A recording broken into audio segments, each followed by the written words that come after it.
Assalamualaikum warahmatullahi wabarakatuh. Salam, Om Swastiastu, Namo Buddhaya, Salam Kebajikan. Perkenalkan, nama saya Thalia Zareshwana Putra. Saya berasal dari Universitas Erlangga, Prodi Keselamatan dan Kesehatan Kerja, kelas YIP 1 Besar. Di sini saya akan mempresentasikan tugas saya berupa temuan data melalui interpretasi data epidemiologi.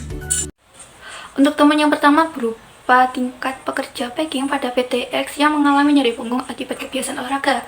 Di sini telah disiapkan diagram batang.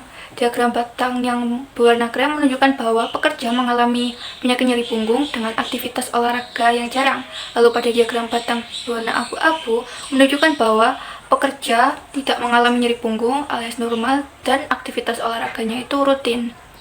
Dari 16 pekerja, terdapat 9 orang yang mengalami nyeri punggung. Nyeri punggung dapat disebabkan dari berbagai faktor, diantaranya ialah posisi kerja dan kebiasaan olahraga. Dari data yang telah saya ambil, posisi pekerja atau aktivitas pekerja yang pekerja lakukan selama melakukan pekerjaannya ialah berdiri. Berdiri dalam kurun waktu yang lama dapat mengakibatkan nyeri punggung. Selain itu, para pekerja yang sering ataupun rutin melakukan olahraga juga menjadi faktor pekerja dapat mengalami nyeri punggung. Selanjutnya ialah rekomendasi yang dapat diberikan. Yang pertama, perusahaan dapat memberikan tempat kerja ergonomis, yaitu dengan pemberian kursi duduk pada para pekerja. Dijelaskan bahwa aktivitas yang dilakukan pekerja packing pada PTX ialah melakukan pekerjaan dengan berdiri. Hal ini dapat menjadi faktor penyebab terjadinya nyeri punggung pada pekerja karena berdiri dalam waktu yang lama. Lalu yang kedua ialah pekerja dapat rutin melakukan olahraga, khususnya olahraga berenang setidaknya 1 kali dalam 1 minggu untuk menjaga kebugaran tubuh dan mengurangi resiko terjadinya nyeri punggung.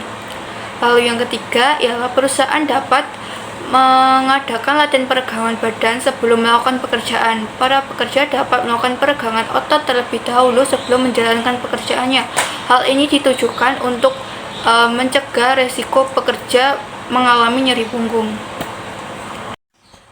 Untuk temuan yang kedua berupa perbandingan tingkat paru obstruktif pada pekerja quality control yang diakibatkan oleh kadar debu yang melebihi batas NAB.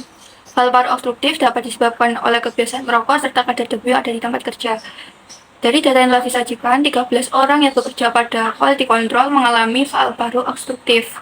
Para pekerja tersebut memiliki riwayat merokok sedang, ringan, serta berat.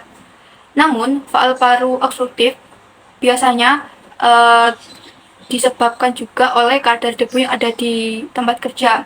Dari ke-13 pekerja quality control tersebut, mereka bekerja di tempat dengan kadar debu yang melebihi batas NAB. Hal tersebut yang menyebabkan para pekerja tersebut mengalami paru obstruktif.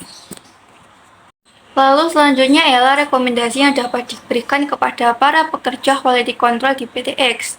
Yang pertama, para pekerja dapat melakukan konsultasi dengan dokter Hippocrates terkait penyakit paru. Lalu yang kedua, pekerja dapat mengurangi kebiasaan merokok. Dianjurkan agar dapat menghilangkan kebiasaan tersebut agar mengurangi dampak dari obstruksi paru. Lalu yang ketiga ialah menggunakan APD berupa masker respiratori yang dapat mencegah partikel debu masuk. Yang keempat ialah mengurangi pajanan dengan debu.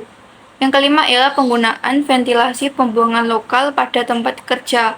Dan yang keenam ialah melakukan medical check-up secara rutin kepada dokter Hippocrates. Sekian presentasi dari saya, mungkin dapat dicukupkan. Terima kasih. Wassalamualaikum warahmatullahi wabarakatuh.